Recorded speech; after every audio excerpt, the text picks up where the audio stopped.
Hello everybody and welcome back to the channel. I hope you are well wherever you are in the world. Today we're quickly looking at the much rumoured Fujifilm GFX100RF that was released today. This is a 102 megapixel medium format camera, but unlike the other GFX bodies, this one has a fixed 35mm f4 lens, which is roughly equivalent to 28mm in full frame terms. But what makes it special, you might be asking? It's small for a medium format camera, it's beautifully built and it's aimed at photographers who want top tier image quality without carrying a system of lenses. You can think of it as a high-end Fujifilm X100 VI, on steroids perhaps, marrying the charm of Fujifilm's analog-inspired design with the insane resolution and tonal riches of medium format. I'm going to explore what makes the GFX100RF special, who it's for, who it's not for, and how it stacks up against some of the big name competitors like the Leica Q3. Now, I only had a prototype of the camera for a very short time, so this is more of a first impressions review, as you come to expect from me. But I've got test images, high ISO samples, and edited shots to show you. So let's dive in. The first thing I think everybody will notice about this camera is how well built it is. The GFX100RF manages to look vintage and modern all at the same time. It's the lightest GFX camera ever at 735 grams, thanks to a machined aluminium top plate. Literally everything about this camera screams premium, and it is made in Japan for those that are interested in such details. The lens ring, dials, even the bottom plate, I think, are all metal and certainly all beautifully finished. The camera, I think, looks premium, feels premium, and will probably be attractive to those photographers who put value in such things. Now, one of the rumoured features was this new aspect ratio dial. And whilst I found this very useful as I'm shooting these images for a 16:9 YouTube video, you can, of course, just crop in post-production. Fujifilm has a deep history with film cameras, and this dial lets you quickly switch between 9 different aspect ratios, including 3:4 and 17:6, which I don't think are found in any other Fuji cameras.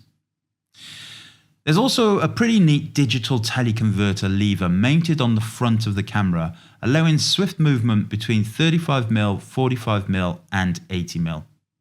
Again, somewhat useful for those that will regularly utilize the digital teleconverter.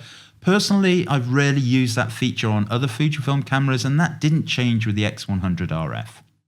It is a lovely, if somewhat niche, tactile addition to the shooting experience. The rear LCD is a 3.15-inch 2.1 dot 2-axis tilting display, which allows for decent flexibility when composing shots at different angles. It also features a newer user interface that aligns shooting icons to match the monitor's 3:2 aspect ratio, making for, I guess, a more immersive shooting experience.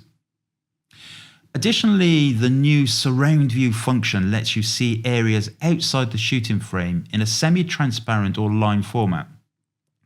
At first, I wasn't really sure about this feature, but there is a lot of the pedigree and history of the X100 line in the camera, and I think Fujifilm are trying to simulate an optical viewfinder feel, even though it's an electronic display.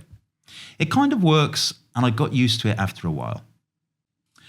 The lens in the GFX100RF is a fixed Fujinon 35mm f4 prime, which provides about a 28mm full frame equivalent field of view. Now, 28mm is a versatile wide-angle lens. It's great for landscapes, street scenes, environmental portraits, and travel snaps. I actually think it's the perfect focal length for this kind of camera. Fuji's choice of f4 as the aperture has stirred some debate, of course. We'll talk a bit more of the trade-offs in a bit, but let's look at the positives first. This lens is the newly developed for the GFX100RF, and it's constructed of 10 elements in 8 groups, including 2 aspherical elements to minimize distortion and spherical aberrations. Fujifilm has applied a nano GI coating, whatever that means, but it is meant to control flare and reflections. So despite the wide-ish field of view, you do get crisp corner-to-corner sharpness and minimal glare. Basically, the high-resolution performance worthy of this 102 megapixel sensor. You can also focus extremely close, as near as 20 centimeters from the front of the lens. That's roughly a hand span away, which is very impressive for a medium format system. I can see that being beneficial for near macro shots of food, textures, or small objects, and still exploit that huge sensor for detail. So, about that f4 aperture, yeah, it's not a particularly large aperture, especially compared to something like the Leica Q3's 28mm f1.7 lens. This means the Fujifilm lens gathers less light and will give you less blur in the background compared to those full-frame compacts with faster glass. In low light, an f1.7 lens has an advantage, and that's very true. But Fujifilm's decision to go with f4 was obviously about keeping the lens compact and the overall camera weight down, enabling it to be a truly portable medium format system. Something I don't think I've seen in the medium format world before.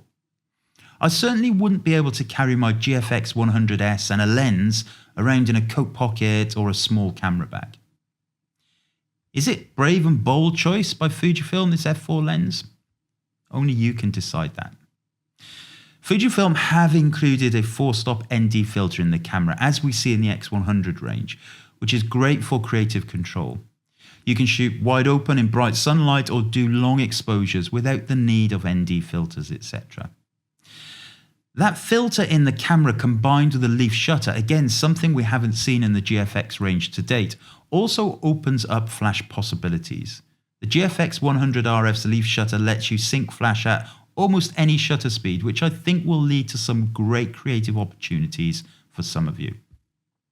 Not unexpectedly, the GFX100RF comes with the Fujifilm's latest high-speed image processor, the X Processor 5, which, as I've seen with the likes of the X-T5 and even the XM5, provides great performance and faster image processing than any of the generations before it.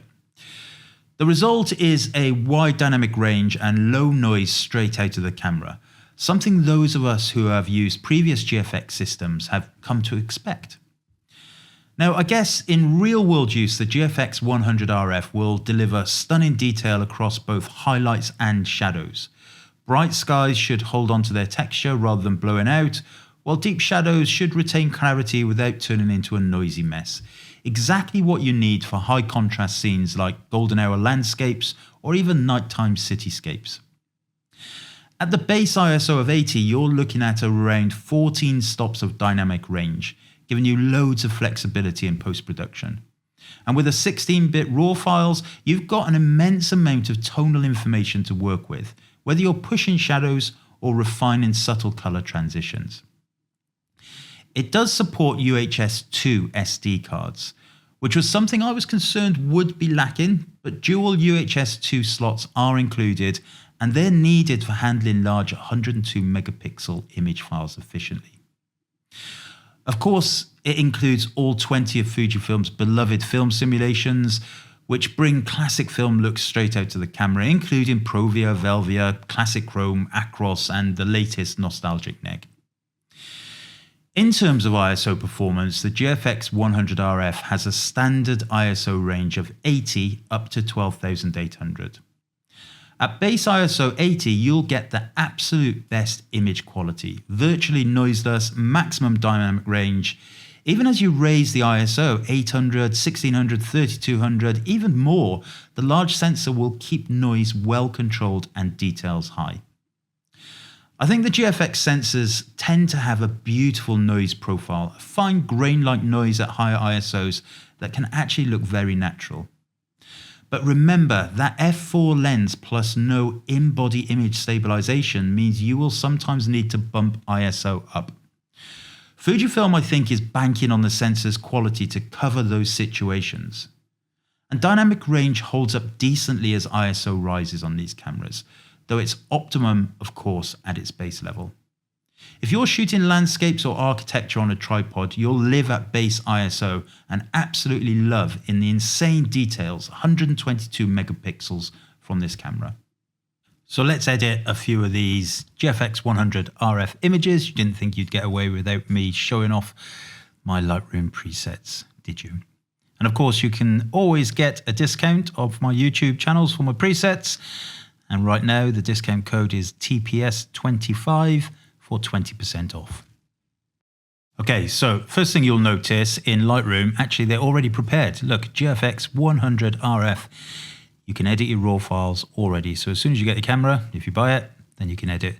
So let's have a look at this one. I'll be my son about to take a throw in. You can see it's ISO 80, this particular image. So we'll do a quick crop. We'll go 16:9 because that's the one you've been used to seeing throughout this whole video. Just crop that in. I might just bump up the exposure a little bit. We'll go over to Mullins Film Edition 3 color presets. And I'm going to go with Ektachrome True Film. Now it's quite strong. It's got quite a strong color cast to it on this particular one. So I'm just going to bring down the profile. So that's my Ektachrome profile. So I'll just drag that down to make it a little less strong. Then we'll head over to the utilities, Mullins Film Utilities. Add a little bit of density. I'll call it density. Again, a bit strong. So I'm going to drag it down. Gives it a tiny bit of punch. It's nice. That looks okay. Happy with that. We'll try the AI utilities. They're all in part of all of my preset packs. Background darken. We'll see what happens. It's going to be too much, always is. So I'll just pull that down a little bit as well. Just makes Albie pop out of the frame a little bit more. So yeah, quite happy with that. Like that one. Now this image is 12,800. This is my little Whippet, Breezy. Nice little smile on her face there. So I've just reset the image so you can see it's the original image straight from camera, 12,800 ISO. Let's crop it down a little bit as usual.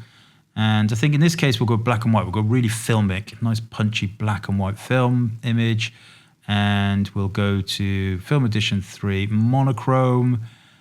I think we'll try, let's try, yeah, Pan F. Pan F's okay. Might go for HP5 Plus instead. 3200 adds a lot more grain. HP5 Plus. Yeah, I think that's the one I'm going to go for. This particular image, quite like that one of her. As I said, 12,800 ISO. I'm going to add medium density, so a little bit more punch. Bring it down so she just kind of sits a bit more proud in there. Pop a vignette on there. That's all looking good. Quite happy with that as it stands. I just bring the exposure up a little tiny bit so she is a bit stronger in the frame. You can see here that there's no grain applied because it was the HP5, not the 3200. So I'm going to use my utilities, add about 400 grain. Nice little touch of grain to that image. You can see there on the right-hand side, it's applied it. Okay, so this street photo, like I said, I didn't have much time with the camera, so I'm hanging around outside Baker Street Station, loitering, as they would say. So let's crop this 16:9 again. Bring it down. You can just see my head there. Look in the shadow. I'll just straighten it. I think it's not straight. Let's go there. I'm not spending too much time doing exposure correction, all of that kind of stuff, of course. And we'll go to color and let's go cinematic film. I quite like that straight off the bat. Again, a little bit strong. So I'm going to go over to the develop panel and you can see the grain has been applied on that preset, cinematic film.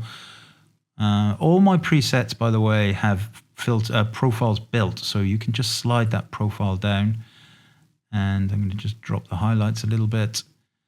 And then if we go to the utilities, once again, density again, I'll pretty much add that to everything and then control it with the slider at the top. And that's pretty good to go as well. Just reset the grain. The preset had grain attached. I've just switched it off. So yeah, looking good. They are my Film Edition 3 presets, which, like I said, you can get 20% off using TPS 25. And you'll also get 20% off my online wedding photography course and workshops, if you so wish. As with the most recently updated other GFX cameras, it includes the improved autofocus, integrating AI-powered subject detection. It can recognize people, animals, birds, vehicles, and airplanes and all of that stuff. While the autofocus is impressive for a medium format system, this is not a high-speed action camera.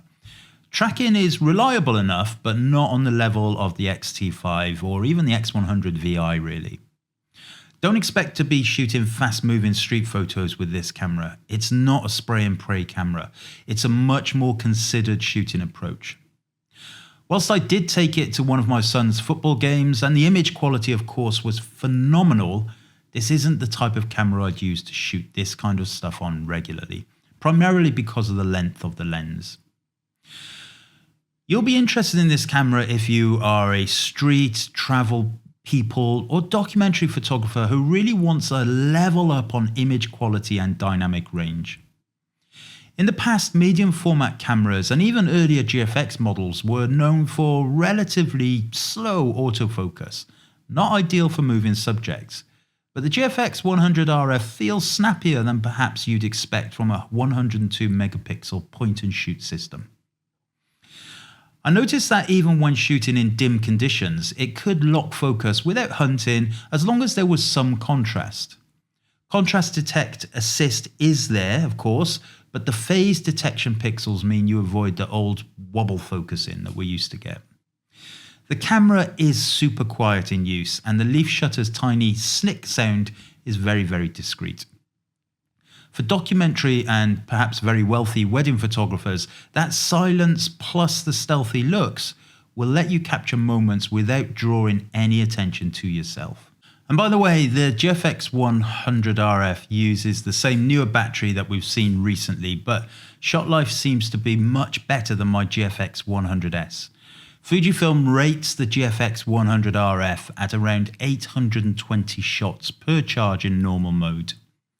That number is actually better than many full-frame cameras and vastly better than other compact high-res cameras. For perspective, the Leica Q3 is rated for roughly 370 shots per charge. Now, I charged the battery once for the entire time of my testing and didn't have to charge it again. You also get about 6 frames per second in continuous mode, shooting using the mechanical shutter, which is a smidge less than the 7 frames per second found in the other two most recent GFX cameras. So that's worth bearing in mind as well. For video shooters, the GFX100RF I think is quite interesting. It supports 4K 30p 10-bit recording with F-Log2, allowing over 13 stops of dynamic range for great flexibility in post-production in fairness. One thing to note is that there is digital image stabilization for video, which is somewhat useful for handheld recording, though it will crop the frame slightly. I think we will see some gorgeous footage created on the GFX100RF, but I believe a tripod or gimbal will help get the best results, as video is more of a secondary feature for this camera. It's also compatible with the Frame I/O camera-to-cloud integration, allowing you to upload both stills and video directly to frame.io, streamlining the workflow from shooting to editing. Now, I've yet to try that, and any of the cameras that have that, despite me predicting on my Fujifilm podcast about 6 years ago, it would come as a feature. All right, so let's talk again about those elephants in the room. And, these are the things that might put some people off this camera. The f4 maximum aperture, which we've already talked about a bit, and the lack of in-body image stabilization. And I actually get it. F4 isn't exactly fast, especially if you're used to shooting wide open at f2.8 or faster. And with no in-body image stabilization, hand-holding at lower shutter speeds isn't as forgiving. If you're shooting in low light, you're either bumping up your ISO or relying on very steady hands, a tripod, or bracing against something.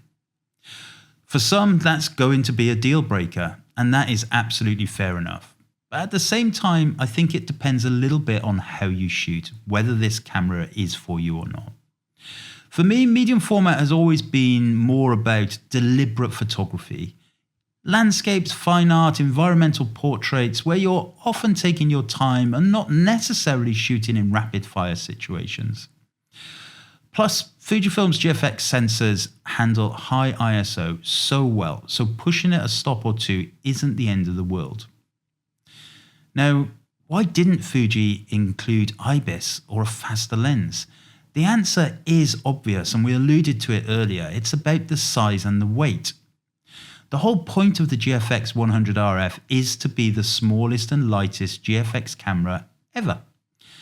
Adding IBIS would mean a bigger body to house the stabilization system, and an f2.8 lens would have to be physically much larger.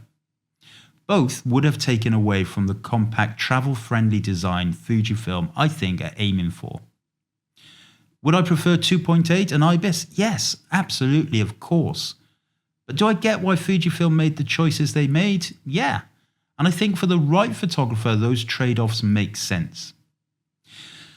This, along with whatever price the GFX100RF is, are probably the biggest decision-making factors that will decide on who buys this camera and how well it sells. I think the GFX100RF sits in a rather unique spot in the marketplace. So it begs the question, how does it compare to other cameras that offer high image quality in relatively compact packages? The most obvious one being the Leica Q3. Now, I have to say, I've never used the Leica Q3, so I can't compare apples for apples. But the Leica Q3 is a full-frame 60 megapixel lens camera with a 28mm f1.7 lens. And on paper, a very similar concept to the Fujifilm camera we're talking about, but with some key differences. The Q3's big advantage, of course, are its fast lens and stabilization, as mentioned earlier. The GFX100RF, its advantage is the 122 megapixel medium format sensor, which is about 70% larger in area than the Q3's 35 megapixel sensor. That means when light is abundant, the Fujifilm can produce images with finer detail and potentially richer dynamic range, and of course has all of the Fujifilm color sciences and film simulations. Price-wise, the Q3 is currently around about £5,500. So if the rumours of the price of the Fujifilm GFX100RF are true, and while I'm making this film, I don't actually know what the price of the 100RF will come in at, then the Fujifilm camera will be a little bit cheaper perhaps. Brand loyalty, price, and other factors will of course come into play. But I do think the Fujifilm X100RF has been designed to compete with the Leica Q3 on quality, price, and that premium build that both of them have. It's perhaps also worth comparing it a little bit to my beloved Fujifilm X100VI. Whilst a bit bigger and heavier, the X100RF certainly sits in the same compact camera space as the X100VI. The X100VI, of course, has the 23mm f2 lens and has the 40 megapixel sensor, so there's a huge difference to both models. I don't think many people will own both the X100VI and the X100RF, but they might. They certainly both have their place as everyday carry cameras. Ultimately, budget allowing, the X100RF, I think, will appeal to the type of people who have historically been attracted to the look, ergonomics, and style of the APS-C X100 range. So who's it for, and who's it not for? The Fujifilm GFX100RF is a camera that will appeal to a specific kind of photographer, I think. Someone who values ultimate image quality, but also wants a camera that's compact, beautifully built, and incredibly enjoyable to use. It's perhaps for those of us who appreciate the experience of photography as much as the results, and who don't mind embracing a slower, more deliberate approach to shooting. If you're a travel photographer, a documentary shooter, or someone who loves street photography with a fine art edge, the GFX100RF could be the perfect companion. The 28mm equivalent lens makes it ideal for capturing wide environmental shots, street scenes, and landscapes, and the 122 megapixel sensor gives you so much resolution that cropping later is always an easy option. Of course, it's discreet enough for candid work, and its premium build makes it feel like a tool that inspires confidence every time you pick it up. I think landscape photographers will love the dynamic range and rich detail, while portrait and editorial shooters who work with environmental subjects will appreciate how the medium format sensor renders light, tone, and texture. That said, this is not a camera for everybody. If you regularly shoot in low light without a tripod, the f4 lens and lack of in-body image stabilization might be frustrating. If you need versatility in focal lengths, you may feel limited by the fixed lens, especially if you rely on telephoto compression for portraits or need ultra-wide angles for interiors and architecture. And the GFX100S or the GFX100 II, they might be the better way to go for you. If you shoot fast-moving subjects, whether it's sports, wildlife, or high-paced street action, you might find the autofocus and burst speed limiting compared to other faster Fujifilm cameras. And of course, if you're on a tight budget, the price of the GFX100RF makes that a serious consideration. Ultimately, this camera is for photographers who know exactly what they want from their gear. It's about embracing a single focal length, maximizing the incredible sensor, and enjoying a shooting experience that feels both nostalgic and cutting edge. If that speaks to you, the GFX100RF could be one of the most rewarding cameras you'll ever own. If not, there are plenty of alternatives in the Fujifilm range, and others, of course, that will suit a broader range of needs. Will it impact Leica and Q3 sales? Maybe. Will it impact X100 VI sales? Maybe. One thing is for sure, this is a premium product, and that is clear in every essence of this camera. Thanks again for watching and your continued support on the channel. Remember, you can get 20% off my presets and my online courses using the code TPS25. I'll see you next time.